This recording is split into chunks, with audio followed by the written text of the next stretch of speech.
বুকের মধ্যে বৃষ্টি নামে, নৌকা টলমল, কুল ছেড়ে আজ অকুলে যাই, এমন সম্বল নেই নিকটে।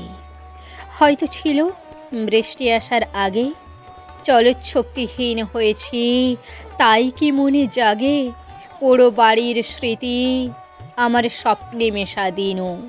চলচ্ছক্তিহীন হয়েছি, চলচ্ছক্তিহীন। বৃষ্টি নামলো যখন আমি উঠোন পানে একা, দৌড়ে গিয়ে ভেবেছিলাম তোমার পাবো দেখা। হয়তো মেঘে বৃষ্টিতে বা শিউলি গাছের তলে আজানুকে সে ভিজিয়ে নিচ্ছ আকাশ ছেঁচা জলে। কিন্তু তুমি নেই বাহিরে, অন্তরে মেঘ করে ভারী ব্যাপক বৃষ্টি আমার বুকের মধ্যে ঝরে। শুভ সকাল সবাইকে। আর কবিতাটা কেমন লাগলো অবশ্যই কমেন্ট করে জানাবেন। অনেক দিন ধরেই কবিতাটা বলতে ইচ্ছে করছিল, তো আজকে মনে হলো উপযুক্ত সময়, বাইরে বৃষ্টি পড়ছে, তো সেই জন্য একটু শুনিয়ে দিলাম। যাই হোক, সকালের কাজকর্ম সব হয়ে গেছে, পুজোও হয়ে গেছে। আর আজকে যেহেতু খুব বৃষ্টি হচ্ছে, তো আমার বর ব্যবসায় যেতে পারেনি, ও বাড়িতে আছে। তো আমি পুজো পাঠের কাজে ব্যস্ত ছিলাম, বা জল বোয়া টোয়া সমস্ত কিছু কমপ্লিট করে নিয়েছি, যাতে আর বাইরে বেরোতে না হয়। যেহেতু বৃষ্টি পড়ছে, আমাদের জল আনতে হয় একটু দূর থেকে, সেই জন্য পুরো একদম হাঁড়ি বালতি যা ছিল সমস্ত কিছুতে জল ভরে নিয়েছি। আর বাসন টাসন ধোয়া যা কিছু মোটামুটি ভিজে ভিজে যেগুলো করার দরকার বাইরে গিয়ে সেগুলো সব সম্পূর্ণ করে নিয়েছি, যাতে আর বাইরে বেরোতে না হয়। এরপর খাওয়ারের ব্যবস্থা কী করছে আমার বর জানি না, তো ওকে বললাম যে আমি এইগুলো সব করে নিচ্ছি, তুমি একটু খাওয়ারের কিছু ব্যবস্থা করো, পকোড়ি বা বেগুনি কিছু ভাজো। তো দেখা যাক ও কী করছে। এমনিতেই বৃষ্টি না হলে আমার বর বাড়িতে থাকলে আপনার পরোটা না হলে ঘুগনি এগুলো নিয়ে আসে, কিন্তু যেহেতু আজকে বাড়িতে আছে, আবার বৃষ্টিও হচ্ছে, বাইরে যেতে পারছে না, তো সেই জন্য ওকে বলেছিলাম পকোড়া ভাজতে, তো বেগুনি ভাজতেছি, বেগুনিটা ওর প্রিয়। তো যাই হোক, এই যে বালতি হাঁড়ি গামলা সবে জল ভরে নিয়েছে, আর বেগুনি এদিকে একদম রেডি হয়ে গেছে, আর কয়েকটা রয়েছে। তো ভাজাটা সম্পূর্ণ হয়ে গেলে এরপর মুড়ি খাওয়াটা শুরু করব। তো মুড়ি খাওয়া হয়ে গেছে, এরপর চা বানাতে চলে এসেছি। আর এই যেদিন থেকে গরম পড়েছে সেদিন থেকে আমি এইরকম আট পরে করে শাড়ি পরা শুরু করেছি, কেননা এতে শরীরটা একটু হালকা লাগে। আর আমি যেহেতু বেঁটে মানুষ, আমার কুঁচি দিয়ে শাড়ি পরলে একটু মানে অস্বস্তি করে, আমি একটু কমফোর্টেবল ফিল করি না, সেই জন্য বেশিরভাগ সময় গরমে আমি এরকম আট পরে করে শাড়ি পরি। শীতকাল হলে আবার তখন কুচি দিয়ে পরা শুরু করব। তো চলুন এখন চাটা বানিয়ে নিই। তবে আট পরে করে শাড়ি পরলে কিন্তু বেশ ভালোই লাগে, আমাকে তো বেশ ভালোই লাগে মনে হয় আয়নার সামনে দাঁড়িয়ে যখন দেখি। তো আপনাদের কেমন লাগছে কমেন্ট করে জানাবেন। আর এই যে দেখুন, চা নিয়ে বসে গিয়েছি দোলনায়, একটু চা খাবো, তারপর রান্নাবান্না জোগাড় তো রয়েছে। ভাবছি আজকে খিচুড়ি বানাবো, তো আমার বরের তো আবার খিচুড়ি পছন্দ নয়, কি করবে দেখা যাক। না, এই যে ও এত কিছু সবজি কেটে দিয়েছে, এই যে কুঁদরি, ও আচ্ছা পালং শাক আছে, পালং শাক আলু বেগুন বড়ি দিয়ে তরকারি করব, আর কুঁদরি আলু তরকারি হবে। আর এদিকে ভাত কিন্তু হয়ে গেছে, আর এই যে দেখুন ভাত হয়ে গেছে, এরপর ভাতটা গড়িয়ে নেব।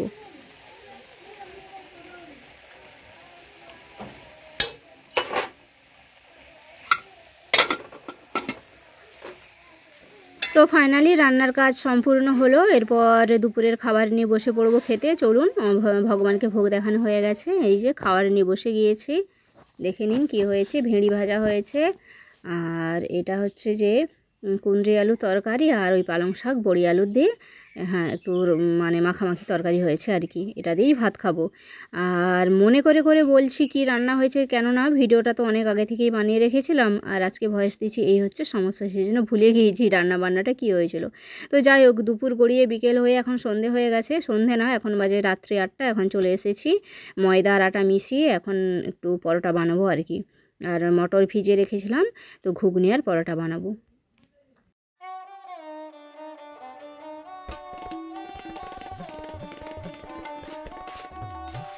তো বানানো হয়ে গেছে ময়দা, এরপর লেচি কাটবো আর পরোটা বানাবো।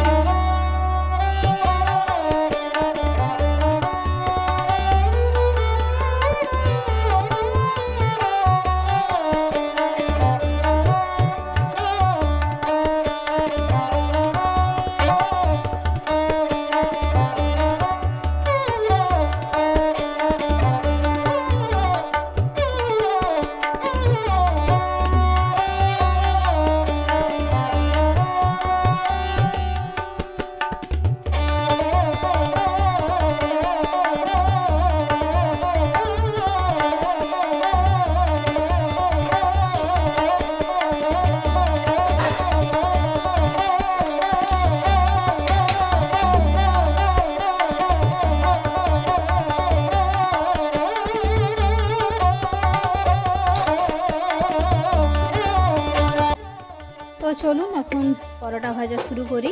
ঘুগনি হয়ে গেছে, নামিয়ে নিলাম দেখলেন। আর এবার হচ্ছে পরোটা ভাজা শুরু করব। কড়াটা তেতে গিয়েছে, কড়াই ভেজে নেব।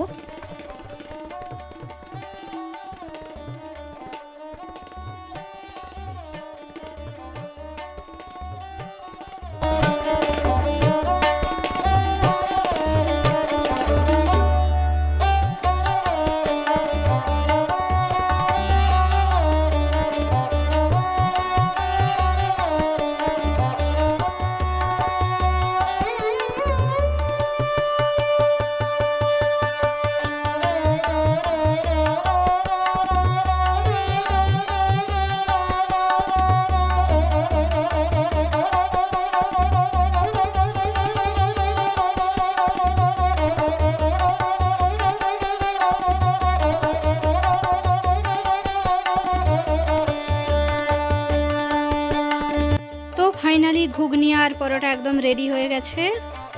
যে এখন বাজে 8:30, রান্না কমপ্লিট। এবার কখন খাওয়া হবে তার কোনো ঠিক নেই। তো ফাইনালি এখন বাজে রাত্রি 10টা, আর এখন আমরা খাবার খেতে বসবো। পরোটা আর ঘুগনি রান্না হয়ে গেছে 8:30টায়, খেতে বসছি 10টায়।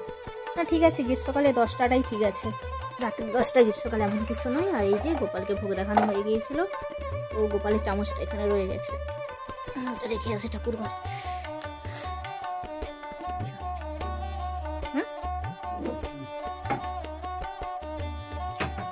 এই যে গোপাল শয়নে চলে গেছে, পরোটা দিয়ে দেওয়া হয়েছে। এবার আমাদের এখন খাওয়া দাওয়া হবে। চলুন, খাওয়া দাওয়া একদম রেডি। তো চলুন আমরা খেতে বসছি, আর ব্লগটা এখানে শেষ করছি, বেশি বড় করলাম না। সবাই ভালো থাকবেন, সুস্থ থাকবেন। শুভরাত্রি, রাধে রাধে।